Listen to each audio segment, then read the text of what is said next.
Nimeachika na mume wangu, amemfukuza ndani ya nyumba. Story time. Leo ni siku nyingine tena kwa ajili ya kwenda kumpeleka mteja kwa lengo la kuona kiwanja chake Kigamboni Kimbiji kwa Chale. On my way to Kigamboni Kimbiji, jua lilikuwa kali sana, lakini haikuwa sababu ya mimi kunizuia kwenda kumpeleka mteja kwa ajili ya kuona kiwanja chake.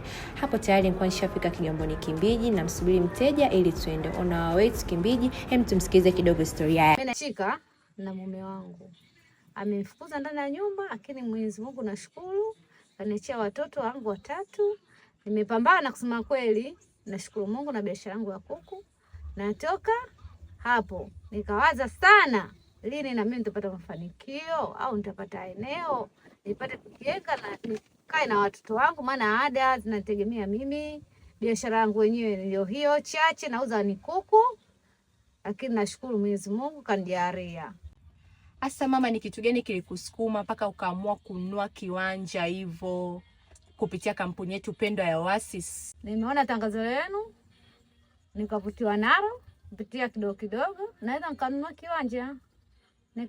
Nikasema niwatafute, lakini nashukuru Mungu kweli nimewatafuta na nyinyi mmenipata. Tumewasiliana. Sasa hivi ndo tunaelekea kuona kiwanja changu. Nikaoneshwe nipate kukiona ni hakiki.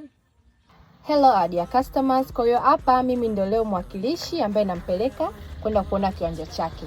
She's so excited jamani, kwa twendeni wote tukaone kiwanja chake cha square mita 447. Hapo tayari tushafika kwenye kiwanja chake cha square mita 447 na alikuwa anakikagua, maana toka amelipia hakuweza kuwahi kufika kukiona kiwanja chake.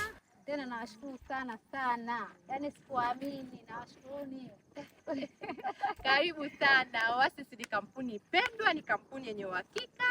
Hivyo kwani umebakisha shilingi ngapi mpaka kumaliza kiwanja chako? Nimebakisha 600,000 tu ndio zobaki. Niweze kumalizia kiwanja chako. Kwa hati yangu, na nitawashukuru sana na kina mama wenzangu. Karibuni sana na wakaribisha, mwanzo nimepambana na kiwanja ndio hiki nimekipata leo, nimekuja kuoneshwa. And this marks the end of our today vlog. Kama unahitaji viwanja bora vyenye hati na uhakika, usisite kutupigia Oasis Real Estate Company. We are here to serve you. Till next time, no pressure, just installments.